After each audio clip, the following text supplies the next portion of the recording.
नमस्कार देवियों और सज्जनों, व्यालोकवाणी में आप सभी का स्वागत है। मेरे साथ हैं आनंद कुमार। आनंद जी, बहुत बहुत स्वागत व्यालोकवाणी में। जी धन्यवाद। मैं बहुत आज गुस्से में हूँ, रंज हूँ और दुखी हूँ। आनंद जी, वजह आपको पता होगी, दर्शकों आप लोगों को भी पता होगी, जो बिहार में नहीं है उनके लिए बता दें। कल एक बदतमीज, बेहुदा, बददिमाग, अहंकारी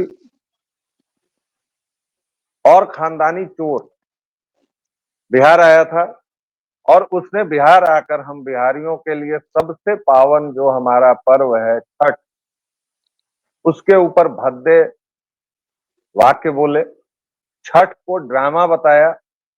और इतना ही नहीं, उसने हमारे प्रधानमंत्री को नचनिया गवैया कहा, बोला कि ये व्यक्ति वोट के लिए भरतनाट्यम भी करेंगे। अगर भरतनाट्यम करेंगे तो सुनो बददिमाग शहजादे, भरतनाट्यम सीखने में अच्छे अच्छे लोगों की उम्र बीत जाती है और वो भरतनाट्यम सीख नहीं पाते हैं। हाँ, लेकिन तुम्हारे संस्कार इसकी इजाजत नहीं देते। आखिरकार एक बार वाला का पुत्र होने का कुछ तो लक्षण तुम में आएगा ही।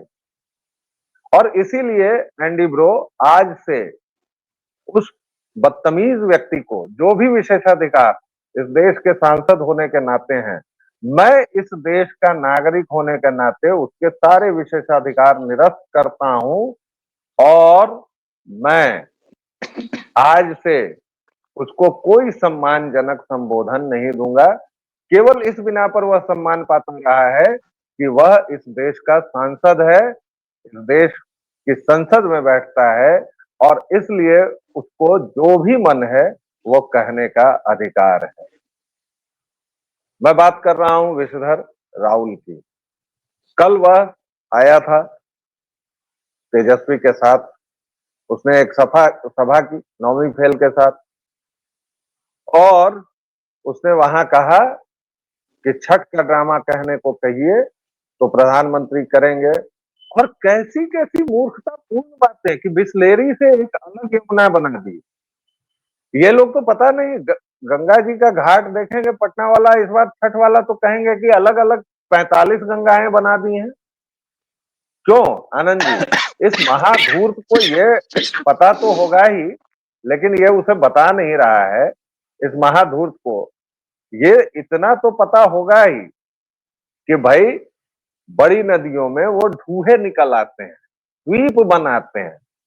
अगर बनारस में जाओगे तब तो तुम कहोगे कि देखो देखो गंगा जी का 4 गंगा जी बना दिया, क्योंकि भाई गंगा जो है जो हम घाट पर नहीं बैठे नहीं हैं नहीं वो नहीं सामने नहीं ही आप दलित हैं, विरोधी मनुवादी ब्राह्मणवादी ताकतों के साथ जाकर के मिल गए हैं।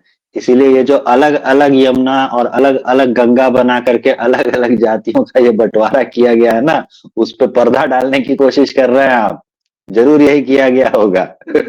अलग अलग धाराएं बना दी होंगी ब्राह्मणवादियों ने कि अलग अलग जातियों के लोग अलग अलग धाराओं में स्नान करेंगे। तो फिर मतलब कुंभ में ये तो बताइए कि इन लोगों ने, 100 तो कम से फिर कम कुंभ में तो 123 इन तो लोगों बनाई ने, होंगी। हाँ, बनाई तो होंगी। देखिए अलग अलग घाट भी बनाते होंगे जरूर। अच्छा, घाट तो दो तीन अलग हजार अलग घाट होते तो ही हैं, बनाए। जैसे दो दो वासुदेव दो घाट तीन है, हजार जैसे फलन। हाँ, हाँ, दो तीन हजार घाट बनाए होंगे जरूर लोगों ने कुंभ में भी।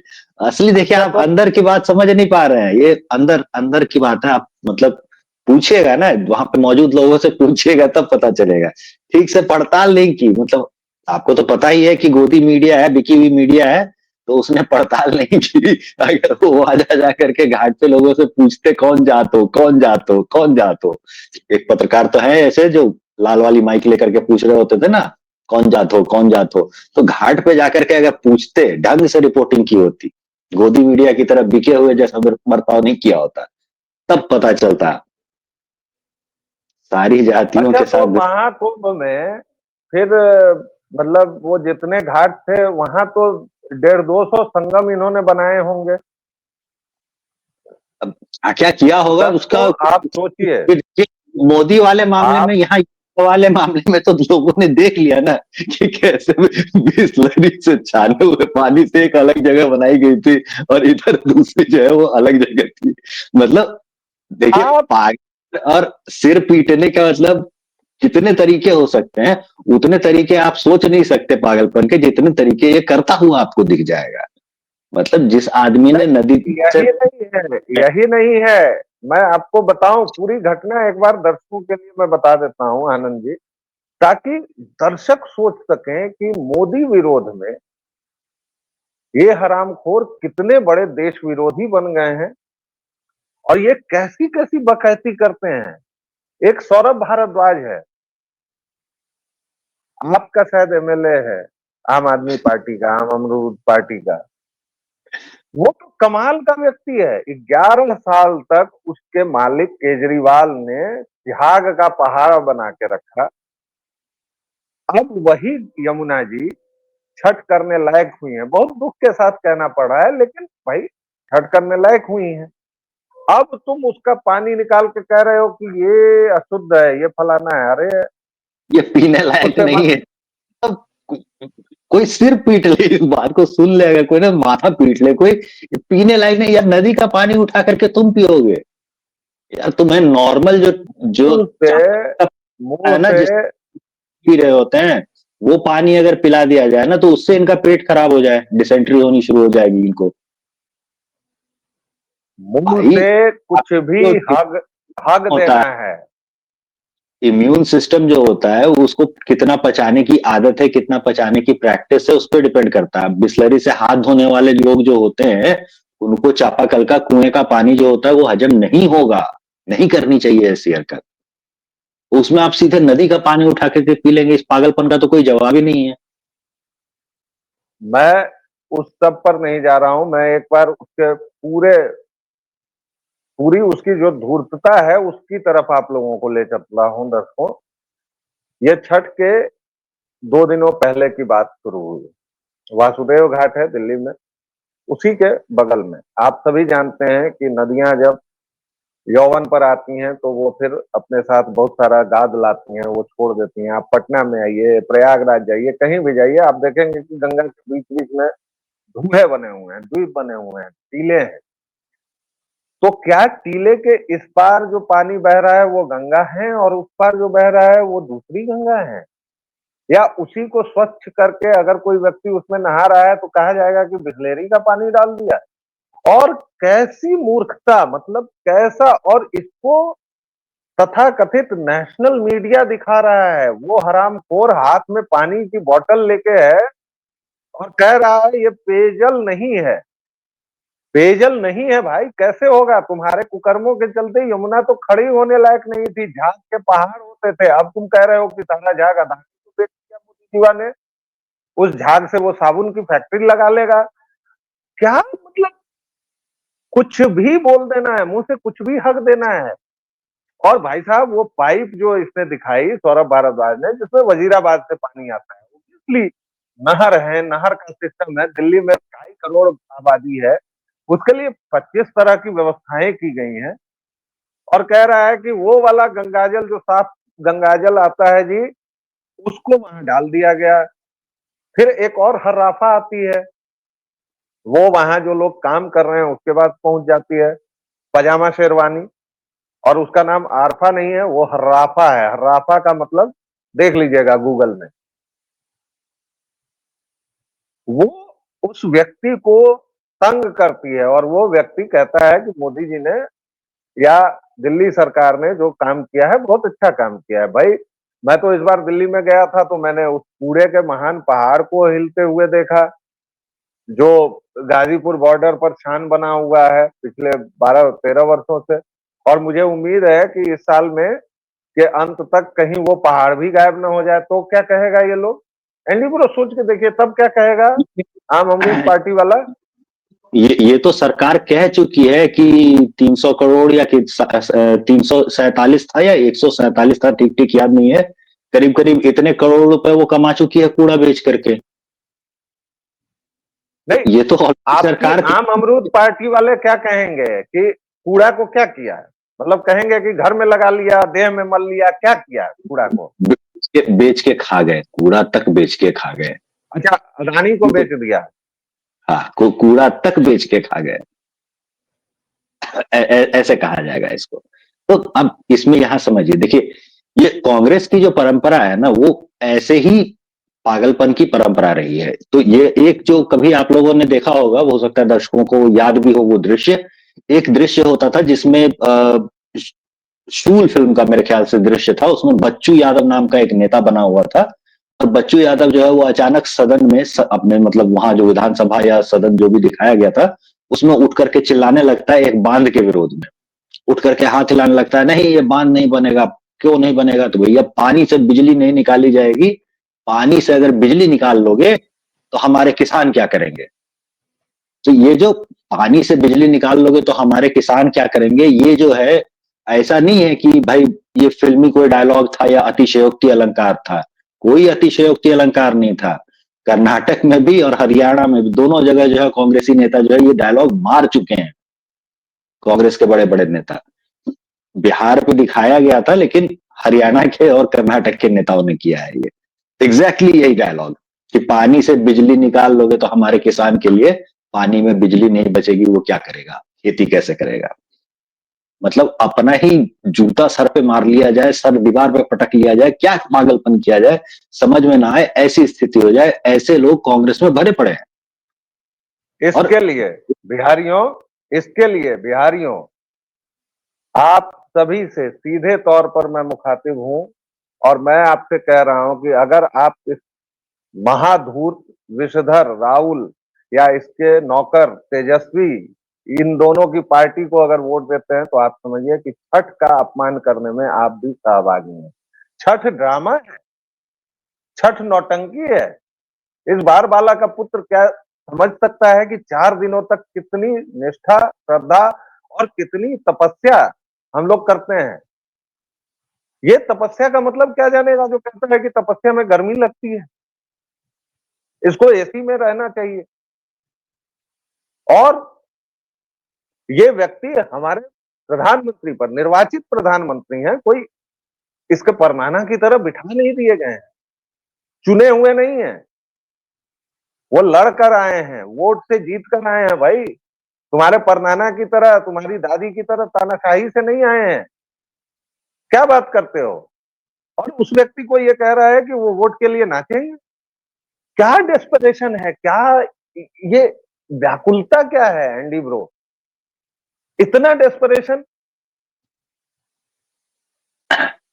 देखिए इस डिस्परेशन के पीछे देखिए बहुत सारी चीजें एक साथ काम करती है। एक चीज जो काम करती है वो होती है मूर्खता। तो जो आप कहते हैं कि ओरिजिनल वाले जो पप्पू थे, मतलब इनके पिताजी, तो ओरिजिनल वाले पप्पू में और इनमें देखिए अंतर समझिए आप। ओरिजिनल वाले पप्पू जो किया करते थे ना, कि वो बिल्कुल वैसा वाला डायलॉग मार दिया करते थे जिसमें कहा जाता था कि अच्छा रोटी नहीं है तो क्या हो गया, केक खा लेंगे। तो यहाँ जो है उससे आगे बढ़ करके जो है ये पीढ़ी जो है ये वहां पहुंची है जहां पे धान की फसल दिखा करके उसको गेहूं बता दिया जाए, या गेहूं की फसल लाल दिखा मिर्च करके। की खेती कर लेंगे। हाँ, असली वाले पप्पू तो लाल मिर्च की खेती करवा देते थे कि आप लोग लाल मिर्च की खेती कीजिए। हरी मिर्च जो है वो महंगी नहीं बिकती, इसीलिए आप लोग सीधे लाल मिर्च की खेती करना शुरू करें। तो ये सब जो होता है ये करवाया जा सकता है। तो यहाँ ये एक तो हो गया ये पागलपन।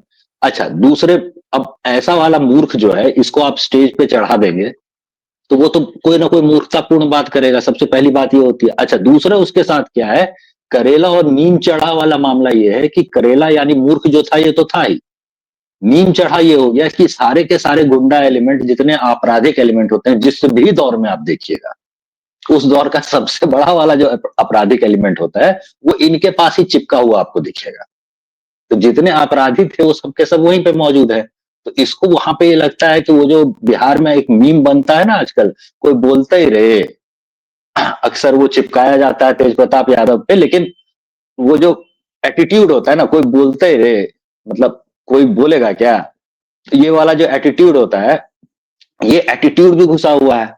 तो ये एटीट्यूड घुसा हुआ कैसे है ना, ये लोगों को याद नहीं आता। याद इसलिए नहीं आता क्योंकि जंगल राज की वजह से ना कांग्रेस की गुंडागर्दी जो है वो थोड़ी सी कवर हो गई है। तो कांग्रेस की गुंडागर्दी कैसी होती थी, उस पागलपन को समझना है तो आपको ये याद करना होगा कि एक हुआ करते थे जगन्नाथ मिश्र, जिनको जगन्नाथ खां बोला जाता है, क्योंकि उर्दू को बिहार की दूसरी भाषा बनाने में उनका योगदान जो था वो अभूतपूर्व था। हालांकि ये फैसला जो था वो कर्पूरी ठाकुर का किया हुआ था, लेकिन मिश्रा जी का योगदान भी कम नहीं था, तो उनको जगन्नाथ खान बुलाया जाता है। कई फैक्ट्रियां बंद करवाने में, बिजली की फैक्ट्री वगैरह जो थी दरभंगा की, तो दरभंगा वाले जो थे वो जगन्नाथ को आशीर्वाद नहीं, जगन्नाथ का हाथ को जो है वो शाप ही मानते हैं कि जगन्नाथ का हाथ पड़ गया है इस पे। तो इस तरह का जुमला भी चलता है। तो जिस चीज पर हाथ पड़ जाएगा उसका, वो बंद हो जाएगी वो चीज। तो खैर, तो ये आदमी जब मुख्यमंत्री थे तो ये अपने सारी उंगलियों में ना अंगूठी पहनते थे। तो इनकी ही जैसी हरकत करने वाला जो इनका करीबी था वो थे मीर महोबिया। अब वीर महोबिया जो थे वो अपने सारे हाथों में उंगली में अंगूठी पहनते थे, सारी उंगलियों में। और एक बार उन्होंने अपनी 10 की 10 अंगूठियां जो है वो बेच दी थी। क्यों बेच दी? तो बेची इसलिए थी क्योंकि उनको यज्ञ करवाना था, यज्ञ के लिए पैसे नहीं थे, तो 10 की 10 अंगूठियां उतारी, उनका जो भी कीमत होता है वो करवाया। तो पागलपन का ये हम आपको उदाहरण सब दे रहे हैं। ये उदाहरण जो है ये छोटा वाला उदाहरण था। बड़ा वाला उदाहरण कि वीर महोबिया कैसा वाला पागल था वो सुनिए। सोनपुर है यहाँ पे पास में ही, तो वहां पे पशुओं का मेला लगता है, उसमें पशु आते हैं, घोड़ा वगैरह आता है बिकने के लिए। तो वहां पे एक हाथी था जो बिक नहीं रहा था। क्यों बिक नहीं रहा था? तो इसलिए नहीं बिक रहा था कि रह रह के वो हाथी ना पगलाता था, पागल हो जाता था, पागल हाथी था, बीच बीच में उसको दौरे पड़ते थे। वीर महोबिया गए वहां पे और उस हाथी को खरीद करके लेकर के आ गए, और उस पागल हाथी पे सवार होकर के वो जाते थे विधानसभा।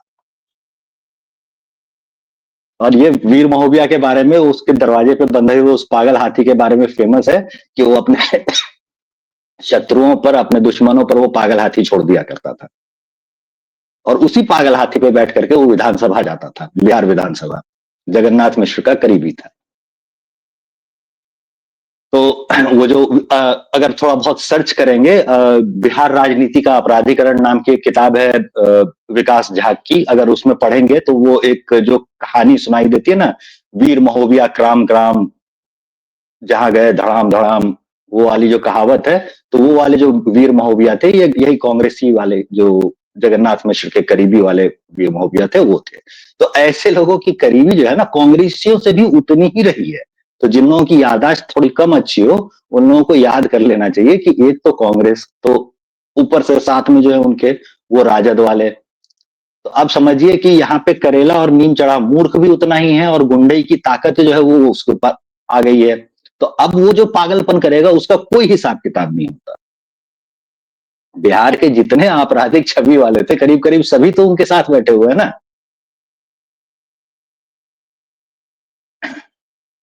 करीब करीब सभी क्या, लगभग सब उन्हीं के साथ हैं भाई। वो तो इन लोगों से प्रभावित होके भाई जेडीयू और भाजपा ने भी कुछ इधर उधर कर लिया है क्या, क्योंकि भाई पूरे इसमें, जैसे मैं इस विषय पर बात नहीं करना चाहता था, मैं विषधर पर बात नहीं करना चाहता हूं, लेकिन चौतरफा इतना ये हो गया है कि भाई अगर इस झूठ को काटा नहीं गया, कल वो हर्राफा जिस तरह से कर रही थी कि आपने देखा है, आप देख लीजिए ये वाला, ये अच्छा वैसे किया है तो कैसे करेंगे। और मुझे एकदम वो याद आ रहा था उस हर्राफा का वह घटिया चेहरा, जब उसने कहा था स्ट्रेटेजी बदलनी पड़ेगी हमें। मैं ये नहीं कहती कि हमारे लोग छोड़ दें, लेकिन थोड़ी सी स्ट्रेटेजी बदलनी पड़ेगी। ऐसे लोग इस देश में खुला घूम रहे हैं दर्शकों, श्रोताओं, जो आपके पर्वों को गाली देते हैं, जो आपके पर्व का मखौल बनाते हैं। किसने इनको अधिकार दिया पानी की जांच करने का? हमारा मन, हम जो करेंगे। क्या तुम्हारे ईद उल फित्र में हम कुछ करने जाते हैं या देखने जाते हैं कि तुम जो इफ्तारी में भकोसते हो, उस भकोसने पर हमने कोई टिप्पणी की है क्या? तुम जो 1400 वर्षों से मुहर्रम मनाते चले आ रहे हो। भकोसने पर ही नहीं, 4 बजे 5 बजे सुबह तो पुरुष लोग भकोस रहे होते ना। महिलाओं को रात भर जाग करके हाँ, उसको पकाने की मेहनत करनी पड़ी है, उसकी बात कौन करेगा? उस पर हम भी लोग तो तो हमने कोई बात नहीं करते हैं तुम्हारे तुम्हारे पॉलिटिकल थॉट पर, क्योंकि तुम्हारा धर्म तो है नहीं। तुम्हारे मजहब में एक राजनैतिक विचारधारा जो है, एक राजनीतिक व्यक्ति को तुमने अपना जो भी संदेशवाहक मान लिया है या जो भी किया है, एक आसमानी किताब है, तुम 3 बजे से उठ जाओ, जग जाओ, खा लो, हग लो, मूत लो। अरे यार, आदमी को कौन से जमाने के आए हो यार? अपने साथ साथ तुमने पूरे समाज का, पूरे जीवन को, और उसके बाद तुम जाती हो छठ घाट देखने। सही समय रहता आरफा नहीं बीबी तो तुमको घाट तक अलाउ नहीं किया जाता, क्योंकि छठ बहुत पवित्रता का पर्व है। वहां म्लेच्छों को जगह नहीं दी जा सकती है। अब लोग इस दिल्ली पर, में इसलिए, दिल्ली में होगी इसलिए, इधर होती तो रोक लेता कोई ना कोई। जी, और इस पर जो कुछ चतुर लोग आएंगे कहने की कुछ मोहम्मडन भी छठ करते हैं, तो कैसे करते हैं और कौन से मोहम्मडन होते हैं जाकर देख लीजिएगा, उनका जरा पता कीजिएगा। वो बस यहाँ नाम के मोहम्मडन होते हैं। से- और उतनी ही पवित्रता उनके घर में मिल जाएगी, वो जो खुशबू जी आती है ना, से वो नहीं आएगी। बिल्कुल। और चाहे ये आप हर्राफा जैसे लोगों को, चाहे चाहे जितनी भी सांप्रदायिक बात कह लें इसको, लेकिन आपको भी पता है कि घर में घुसते ही वो जो खुशबू आती है ना, वो अंतर कर देती है इनके घर का और हमारे घरों का। खुशबू नहीं आती है साहब, आप भी शब्दों को मरहम मत लगाइए, बदबू आती है। मुर्गों के पखाने की, बकरियों के पखाने की, और सालन जो बनता रहता है उसकी बदबू रहती है। Simple as that. कितना भी बड़ा ये हो, मुंबई में जो समाज का व्यक्ति 23वें फ्लोर पर बकरा ले जाने की जिद करने लगे, उसकी जहालत में क्या संदेह है? मतलब ये समाज है? कल इतने लोग हैं, 23वें फ्लोर पर हम बकरा ले जाएंगे? क्यों ले जाओगे बकरा? क्या मजाक बना रखा है भाई तुमने? पता चला कि आप कोई दुबई वाला कौन सा है, क्या है उसका, दुबई का जो टावर है, विश्व का सबसे बड़ा, बुर्ज खलीफा। बुर्ज खलीफा में तुम कहो कि हम बकरा ले जाएंगे 134वें माले पर? क्या मजाक बना रखा है अपना, अपनी कौम का, अपने राजनीतिक विचारधारा जिसको तुम मजहब कहते हो, क्या यार? कभी सोचना इन बातों पर बीबी। रु, रुकिए रुकिए रुकिए, एक एक सावधानी के लिए हम एक चेतावनी जारी कर दें। चेतावनी ये है कि अगर आपने पशु नहीं देखे हो, तो ये जो हम लोग छत पे ले जाने की बात कर रहे हैं ना, इसकी नकल में कहीं ऐसा मत कर बैठिएगा कि सारे पशुओं को आप छत पे फर्स्ट फ्लोर पे सेकंड फ्लोर पे ले जाने की कोशिश करने लगे। बिल्कुल मत कीजिएगा। क्या दिक्कत इसमें यह है कि बकरी वकरी जो है ना, वो सीढ़ी से नीचे उतर जाती है। गाय या भैंस जैसे जानवर जो होंगे ना, वो किसी हाल में सीढ़ी से नीचे उतरने के लिए राजी नहीं होंगे। उसके बाद आपको लिफ्ट से उनको नीचे उतारना पड़ेगा। तो वो जो गधे वाली कहावत होती है ना, वो ऐसे ही नहीं होती। वो तो नकल मत कीजिएगा, ये मत बिल्कुल भी मत सोचिएगा कि 128वें माले पर और बुर्ज खलीफा पे चढ़ाने के बाद व्यालोक भाई कर रहे हैं तो आप सचमुच में उसको कॉपी करने लगे कि नहीं नहीं, हम तो छठे माले पर जो है वो चढ़ाएंगे जानवर को। मत कीजिएगा, बिल्कुल मत कीजिएगा। अपार्टमेंट वगैरह में रहते हैं तो आगे मत कीजिएगा। ये सांप्रदायिक आदमी हमको फंसाना चाहता है, आपको मकान तोड़वाना चाहता है। मैं मैं ये नहीं सोच पाता हूं कि भाई 1400 साल पहले एक करप्ट वायरस बनाया किसी व्यक्ति ने रेगिस्तान में बैठ के, आज 1400 वर्षों के बाद क्या ऐसी मजबूरी है कि उसी करप्ट वायरस को लगा के तुम घूमते रहो यार? एक तो वायरस, ऊपर से करप्ट, और तुम कहो कि हम 23वें माले पर ले जाएंगे बकरी, और अगले दिन काटेंगे उसको सामने जहां स्विमिंग पूल है। अरे, और ये सब अगर इनको करने से मना किया जाए आनंद भाई, ऑन अ सीरियस नोट, अगर ये सब बेहूदगी इनको करने से रोका जाता है तो मोहम्मदन तुरंत खतरे में आ जाता है। हर रोज एक नया जख्म उसको मिलता है। जबकि तेजस्वी यादव कहता है कि कूड़ेदान में डाल देंगे वक्फ बोर्ड बिल। तो बिहारियों, आपको सोचना है कि आपका रास्ता किधर जाता है। कल 3 रैलियां हुई और उसी में एक रैली गोरक्ष पीठाधीश्वर योगी आदित्यनाथ की भी थी और उन्होंने उपाय बता दिया है। जब उन्होंने कहा, और मुझे तो लगता है एंडी ब्रो की मेरी और योगी जीवा की कुछ टेलीपैथी है, जैसे मैं खानदानी चोर कहता हूं राहुल को, कल उन्होंने तेजाब पुत्र ओसामा को खानदानी अपराधी कह दिया और कहा कि इस खानदानी अपराधी के चर्चे देश में ही नहीं विदेशों में भी हैं।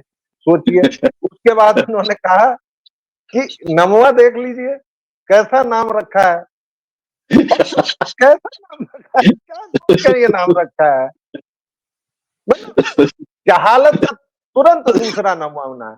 ओसामा, तैमूर, क्या है यार तुम लोग कौन? अबे ये 2025 चल रहा है भाई, 1700 ईस्वी नहीं है, 600 ईस्वी नहीं है, 700 ईस्वी नहीं है।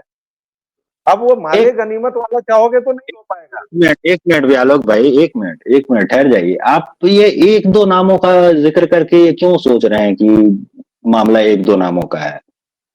नहीं भाई नहीं, मैं वो नहीं सोच रहा हूँ। हर एक नाम का मतलब वही होता है। सैफुद्दीन, सैफ उद दीन, दीन की सैफ, सैफ का मतलब होता है तलवार। असदुद्दीन, असदुद्दीन ओवैसी का नाम सुना है? असद का मतलब होता है शेर, उद दीन, दीन का शेर। तो आप देखेंगे कि बाकी जितने होते हैं ना, जो समुदाय विशेष वाले होते हैं, वो कभी असदुद्दीन साहब नहीं कहेंगे। वो फटाक से जो है वो आपके चैनल पर जब आप उनसे कुछ बात कर रहे होंगे ना, तो वो खट से कहेंगे असद साहब, असद साहब। असद साहब बोल करके क्यों रह जाते हैं? तो आप क्योंकि जब वो चेक, शेर हैं। तब पता चलेगा कि असद का मतलब तो शेर होता है। देखो देखो कौन आया, शेर आया, शेर आया।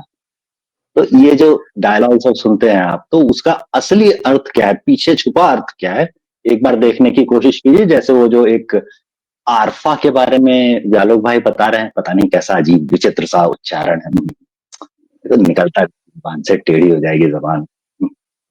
क्या नाम था उसका जालोक भाई? नाम हर्राफा है, हर्राफा। अच्छा अच्छा, सर्च करना पड़ेगा, देख लेंगे गूगल में फुर्सत मिली तो। दर्शकों, श्रोताओं और खास तौर से मेरे बिहारी बंधुओं भगिनियों, ये बाकायदा एक अपील है, क्योंकि पूरा चुनाव जो है उसमें मसले नहीं है। पूरा चुनाव जो है वो केवल इसी तरह की अगड़म बगड़म बातों से है। कुछ ही देर में जब आप ये वीडियो देख रहे होंगे, हो सकता है कि प्रधानमंत्री नरेंद्र मोदी मुजफ्फरपुर में आ रहे हो और पूरा का पूरा नैरेटिव चेंज हो गया हो, पूरा का पूरा नैरेटिव बदल गया हो, क्योंकि ये होता है। वो आते हैं, एक भाषण देते हैं, पूरा नैरेटिव बदल देते हैं। कल राहुल विंची तेजस्वी को रेल कर चला गया है, क्योंकि तेजस्वी के सामने उसने बोला कि बिहार में बिहारियों का कल्याण नहीं है। उसने तो मतलब कल अद्भुत बातें की हैं। पता नहीं वो आता है, क्या पीता है, क्या खाता है, पता नहीं, और अद्भुत बातें करके चला जाता है। नहीं, उसी वो वाला हमें, वो वाला मीम हमको याद आ रहा है, वो किसी तरह से हम यहाँ चिपका नहीं पा रहे हैं। वो जो था ना, वो ये वाला जो है ना, जिसमें वो कमर पे हाथ रखे हुए, ये वाला जो है, वो मीम जो था ना, वो याद आ रहा है। किसी तरह से मेरी शक्ल वैसी बन जाती, कितना मजा आता। लेकिन योगी आदित्यनाथ ने कल राह दिखा दी है। अमित शाह भी आए थे, गृह मंत्री, उन्होंने साफ तौर पर कह दिया कि पटना में और दिल्ली में वैकेंसी नहीं है। तो ये जो चचा के नाम पर खेल हो रहा था या हो रहा है जबरन, अच्छा, इन बातों को भी 3 दिन से चल रहा है कि नीतीश कुमार नहीं है। भाई नीतीश कुमार के अलावा कौन था? हमेशा से वही थे। कैसे नैरेटिव बनते हैं, कैसे बिगड़ते हैं, इनको भी देखिए। और बिहारियों, आप तय कर लीजिए कि आपके छठ को, आपके पावन पर्व को, आपके प्रधानमंत्री को, आपके देश को जो गाली देता है, दिन रात को बर्बाद करने में लगा है, उस कांग्रेस राजद को आप वोट देंगे या उसको ऐसी स्थिति में लाएंगे जहां उसका राजनीतिक भविष्य, राजनीतिक नामलेवा भी खत्म हो जाए। ये चुनाव आपको करना है। फिलहाल एक छोटा सा विराम लेंगे, फिर हाजिर होंगे।